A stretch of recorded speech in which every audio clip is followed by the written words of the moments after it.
से देवहूति नाम की जो बेटी थी, देवहूति नाम की बेटी जब विवाह के योग्य हुई तो विवाह के योग्य बेटी को देख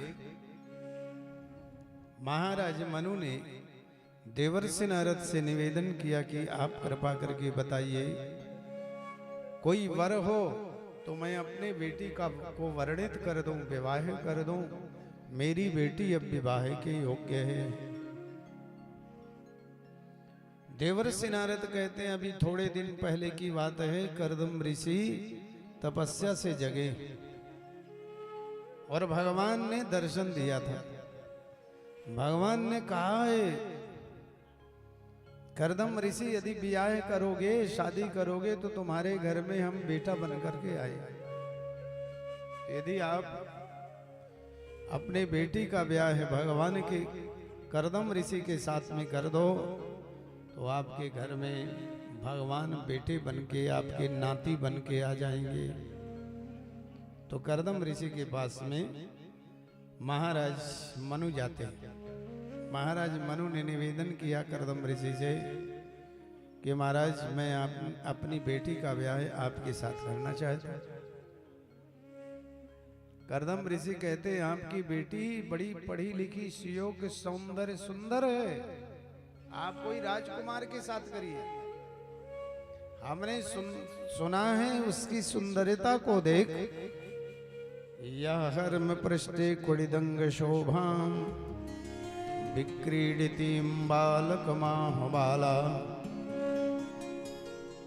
एक बार आपकी बेटी छत में बाल सुखा रही थी। विश्वावसु नाम के गंधर्वों ने देखा, आपके बेटी की सौंदर्यता देखकर विमान चलाना भूल गए और नीचे आ गए। इतनी सुंदर तो राजकुमार के साथ कोई वर्णित कर, संत के साथ भी आए उचित नहीं है। कर्दम ऋषि कहते मेरी बेटी कोई सांसारिक पति नहीं चाहती,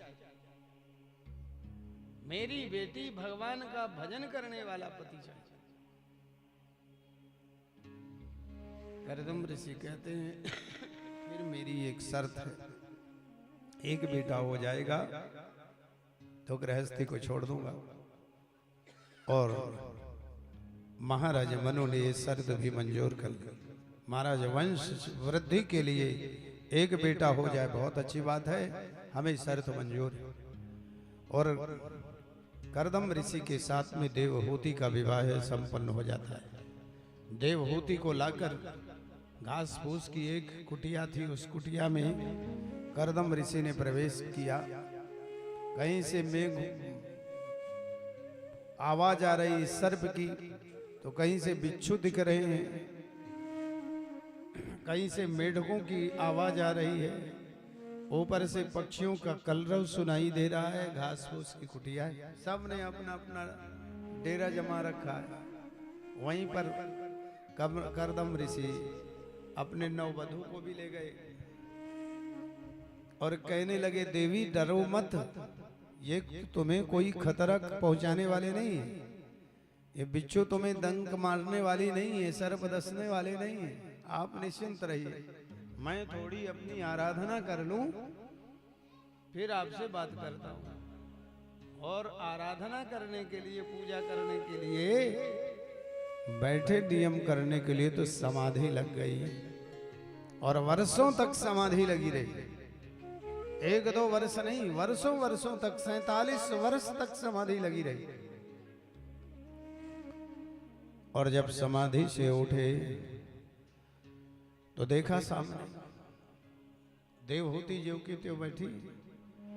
तुष्टोह मध्य तव न विमान दाया शुश्रूषया परमया परया हितायो यो देहिनां मतिमतीव महत्स्वदेहो नावीक्षिता समुचिता क्षपितुं मदर्थे। ये देवी तुष्टो है मत। कर्दम ऋषि कहते तुम्हारे ऊपर मैं बहुत प्रसन्न हूं। हे मनुपुत्री मानवी, मैं तुम्हारे ऊपर बहुत प्रसन्न हूं। तुम जो कुछ भी वरदान मांगना है मांगो। तो देवियों, पति को अनुकूल जानकर, ध्यान से सुनो सब लोग, मातृशक्ति की संख्या ज्यादा है। पति को अनुकूल जान करके हमें कुछ पति से मांगना चाहिए। पति के मूड को देख करके मांग रखना। गरम मिजाज है, थके हैं, मादे हैं, क्रोधावेश में, उसी समय हम कोई अपनी वस्तु मांग लिए, पति नाराज हो गया। और आज पति को प्रसन्न जान करके देवहूति ने अपनी बात रखी। गृहस्थी में है हम आप, गृहस्थी का धर्म है कि बालक, एक आध बालक हो जाए, उसी में सब कुछ है। तो जब बालक का नाम लिया तो घर होना चाहिए, बालक के लिए घर होना चाहिए। घर गृहस्थी के लिए तो भाई शादी के पहले ही घर की व्यवस्था होती है कि शादी करके तो ले आए और रखे कहा। गृहस्थी बसेगी तो गृहस्थी के लिए घर चाहिए। अब देखो संतों का चमत्कार, एक कमरा बनाने में मुश्किल होता है गृहस्थी में, और संतों का चमत्कार देखो आश्रमों में जाकर के, हरिद्वार, वृंदावन, चित्रकूट, कहीं भी जाओ हैं तो भगवत चमत्कार है। संत की तपस्या का चमत्कार है। हाथ में जल डाल लिया और मंत्र पढ़ करके सामने फेंका, तो कुछ करना नहीं पड़ा, महल बनकर तैयार होकर के खड़ा हो। बहुत विशाल दिव्य इमारत, चलता फिरता महल सामने खड़ा हो गया। करदम ऋषि ने देवहूति से कहा, देवहूति प्रवेश कर। तो देवहूति बेचारी महीनों से तो नहा, सालों से तो नहाई धोई नहीं थी, शरीर में मैल जम गया था, सुंदर थी, लेकिन पति के लिए इतना त्याग किया कि कुरूपा दिखने लगी। करदम ऋषि समझ गए कि इतने सुंदर महल में अपने आप को प्रवेश के लिए उचित नहीं मान रही।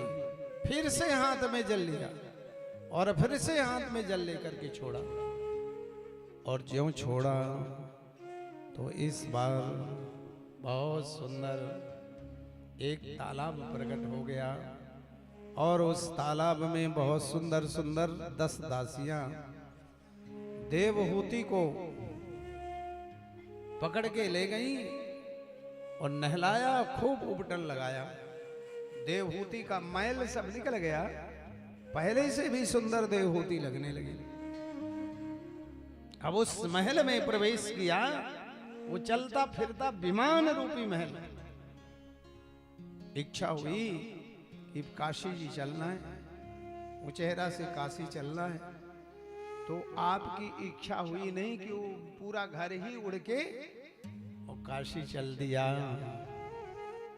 अब रास्ते में इच्छा हो कुछ खाने की, बिना कुछ पेमेंट दिए भोजन आ गया, बढ़िया सुंदर रजत थाली में। उस विमान पर विराजमान होकर देवहूति ने बरसों तक आनंद लिया। एक कालांतर में एक बेटी का जन्म हुआ। करदम ऋषि कहते हैं, मेरी शर्त देवहूति पूरी हो गई, अब तुम्हारे एक कन्या हो गई, मैं चलूं? देवहूति ने कहा, महाराज चले जाना, लेकिन बेटा हो जाने दो। बेटी तो किसी की धरोहर है? बेटी पैदा हुई नहीं कि लोग टेंशन मानने लगे, पैदा होती ही टेंशन। बेटी घर गृहस्थी बरसाती है, सब कुछ करती है, लेकिन पिता को मां से ज्यादा टेंशन। तो ये बेटी है, बेटा हो जाने दो। लगातार 9 बेटियां हुई। करदम ऋषि कहते, तुम्हारे कर्म रूपी ललाट में पुत्र नहीं है, मुझे दे जाने दो। आकाशवाणी हुई, ठहरिए। पत्रम नैव यदा करीर बिटपे 200 वसंतस्य किम नौ लोको अवलोक्यता ते यदि दिवादो सूर्यस्य किम दूषणम धारा नैव पतंति चातक मुखे मेघस्य किम दूषणम यद्धात्रा निज भाल पट्ट लिखितम तन्मर्जुतुम कह क्षमा। ठहरिए, आकाशवाणी हुई, भगवान आने वाले। और अभी जो 9 कन्याएं हुई हैं वो 9धा भक्ति है। 9 माह जाके एक होई, नारी पुरुष सचराचर कोई, सोई अतिशय प्रिय भामिनी मोरे और सकल प्रकार भक्ति दृढ़। सुंदर शुभ मुहूर्त में बोलिए कपिल भगवान जय।